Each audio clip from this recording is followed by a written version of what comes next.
This video was brought to you by Squarespace. Pocket Sand. Tell me if this makes sense to you. I'm gonna describe a scenario, and you tell me if it sounds reasonable. Okay, so you're a big video game publisher. You're a real big one, and you just launched a new system. You launch with a good handful of games, maybe like one or two really big system-selling titles.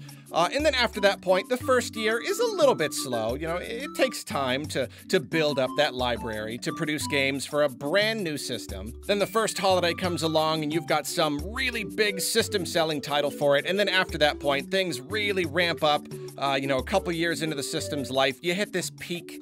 And it maintains that peak for a good few years. You're pumping out games like crazy. People are buying the system in droves. And then in the last few years of the system's life, you slow down quite a lot. Your evergreen titles are still selling really, really well. Third parties, just like all by themselves, are making you loads and loads of money. You can basically just sit back, do nothing, and still rake in just millions and trillions of billions of dollars. And you're also making games for the next system. You're putting most of your development resources into that, into later.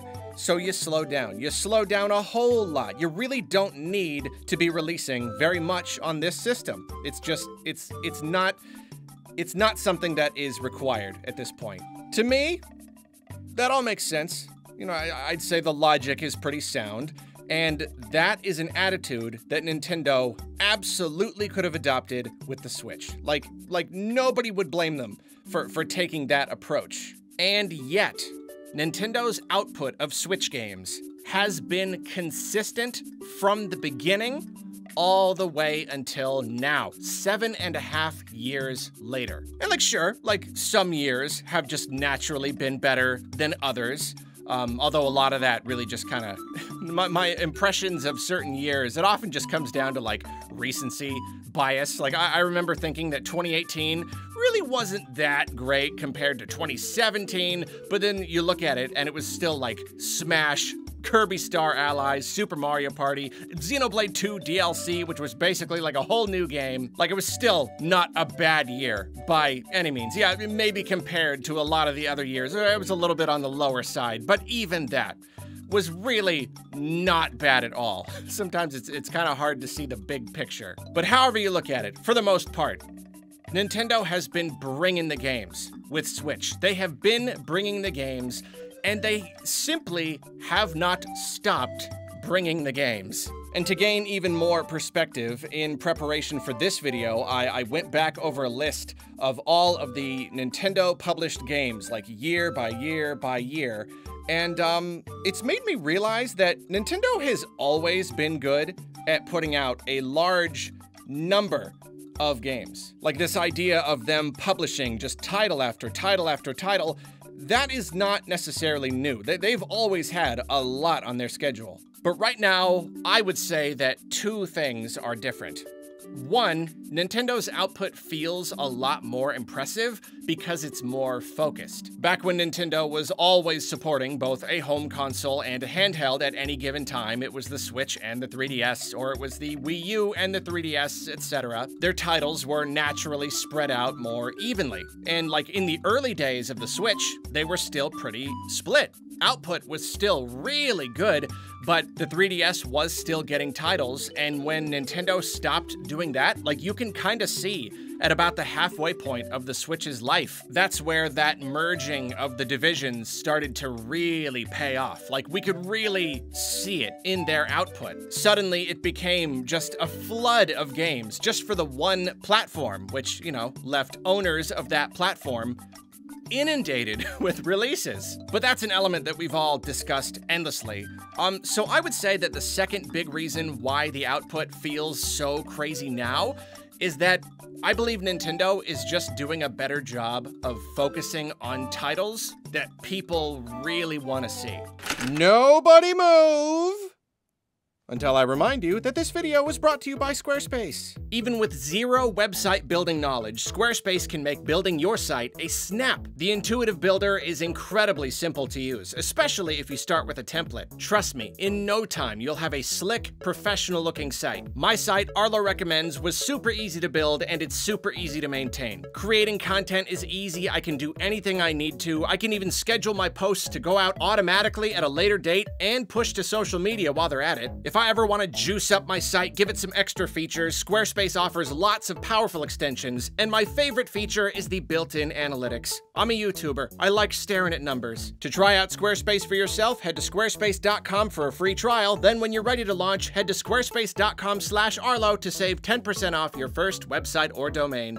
And now for today's recommendation, Draw Sessions. Bobby Rebholes is a character and concept artist, and his drawing tutorials are very fun, even if you're not into drawing yourself. It's just fun to watch him work and hear about the process. My favorite is his video on the art of character design exploration, where he improvises a bunch of rough ideas and then fleshes one of them out. Super fun. Thanks again to Squarespace. You are now allowed to move again. Looking back at older and older years, and like even during the Wii U days, when it was still like kinda modern Nintendo, and they were doing lots of directs, lots and lots of announcements, I remember so often watching some sort of reveal and thinking, my gosh, who cares? Who can possibly care about some of these games? And I get it, like, every game has its audience. I totally understand that. But I think Nintendo is doing a better job of not going like too niche, too obscure, you know? They're still making a wide spread of games, which is amazing, which is something that all companies should do. Some of the games are humongous AAA platform sellers, and then other ones are more niche, more exact. They're still giving us the niche stuff, but it feels a little less niche to me. It feels like they're just doing a better job of just making stuff that more people are interested in. They're striking a better balance. Nowadays, it's easier for me to look at the release schedule, and even if there are like a lot of games that I don't personally care about, I can still appreciate the value that these games are adding to the system. There have been Nintendo eras where it really felt like they were putting out loads and loads of just honest to goodness filler. It just felt like filler. But it doesn't quite feel that way anymore. Instead, now it just feels like we have a system that's just getting an impossible number of releases. Like, notable releases. Right now, we are at the end of the Switch's life. Nintendo will continue to support it, but the next system will probably release within the first half of next year. This right here, right now, these moments that we are living, this is Nintendo's opportunity to slow down. And I think most people expected them to slow down. I mean, I know that I did, absolutely. Like going into the June Direct, expectations were quite low. I would say almost historically low. The second half of the final year of the Switch's life, like, what could Nintendo possibly have for us? But what did we get?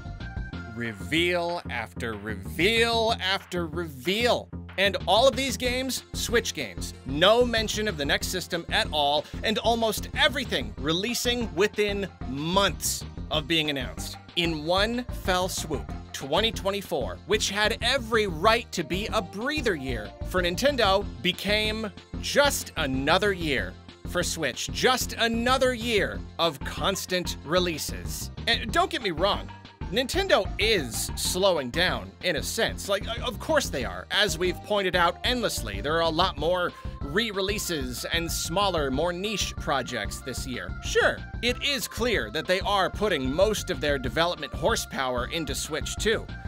But like, even if there are fewer huge system-selling titles, they are still making sure that there is always something to play. A notable release every month or so, always something coming out, always something to look forward to talk about. They are slowing down, but they could have slowed down so much more than they have. But no, from the very beginning of the Switch's life, they have wanted that output to be consistent. And that's what so many systems throughout the course of history, both Nintendo systems and non-Nintendo systems, that's what they often lack. Consistency. And even if most of the titles coming out this year are like fairly niche, Echoes of Wisdom could actually be a pretty big deal. I mean, like, Zelda tends to sell really well.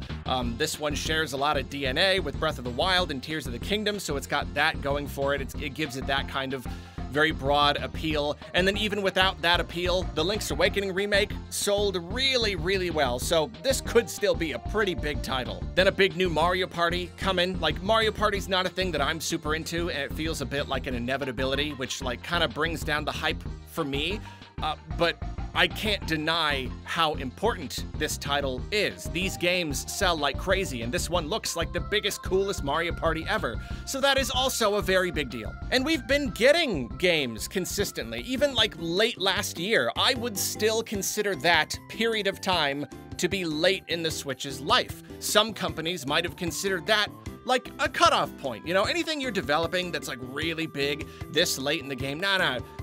Wait and release it on the next system, or maybe like, you know, cross-gen, but at least like at the same time. But nah, Nintendo, even this late in the game, they gave us a brand new 2D Mario, the kind of game that does sell systems. And then of course, you've got Metroid Prime 4 coming next year. Huge game. Clearly a very, very high budget AAA game. And again, they could have saved it. They could have just made it a Switch 2 title, or at least made it a big cross-gen thing. They didn't have to dedicate it to the Switch. They didn't have to, but they did, because the Switch is still getting games. It's still deserving of games. It don't matter what the clock says. This party keeps going until we say it's over. The Switch will still be getting notable releases all the way until the very end, and likely even beyond. And all this to say, it's getting really hard to keep up.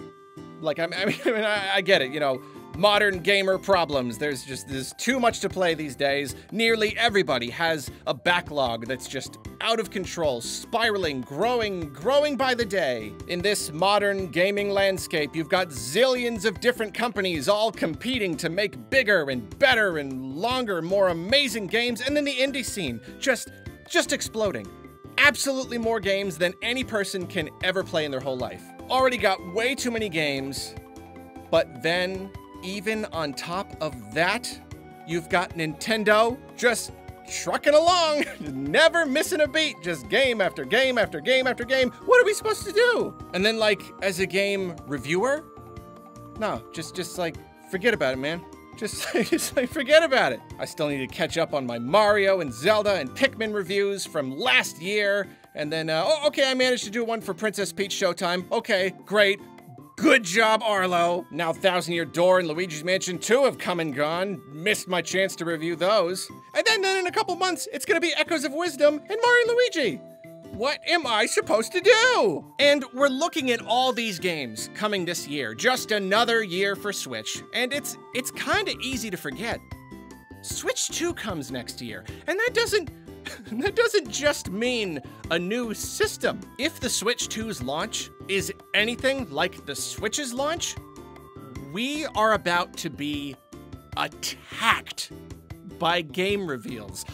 We are about to be assaulted by Nintendo's big new games that they've been working on for years now, because all these games that we're talking about right now, these are leftovers. We're getting the leftovers right now. Soon, it's gonna be time for a whole new feast, a new buffet. We just cleaned our final plate. We did a great job. There's a big pile of dirty plates on our table. And you know, we're trying to fit in one little soft serve cone, because you gotta. You can't go to the buffet without getting a soft serve at the end. You're really not hungry for it. You really don't know if you can manage it, but you're gonna try anyway. And the machine is like blorping out the ice cream into the cone. And we look up and we see that the staff is starting to come out from the back. They're starting to bring out the dinner stuff. They're bringing out the brisket and the crab, and they've got this look on their face. They're looking at us like, who's hungry? It's just nuts. I don't know. I guess that's really the whole point of this video, just to look at Nintendo's output and marvel at how crazy it's become. Nintendo went into this generation swinging, just swinging for the fences, and there was always this fear that they might grow complacent in their success, which has happened to them, it's happened to their competition too, it's a thing that happens a lot. But 7.5 years later, with the next system on the horizon, we can just about see it, they seem to be just as hungry as they were back in 2017. And that's what they need. If they want the Switch 2 to be anything close to as successful as the Switch 1, then like, they need to stay hungry. Well, thanks for watching. Now if you'll excuse me, I'm suddenly hungry.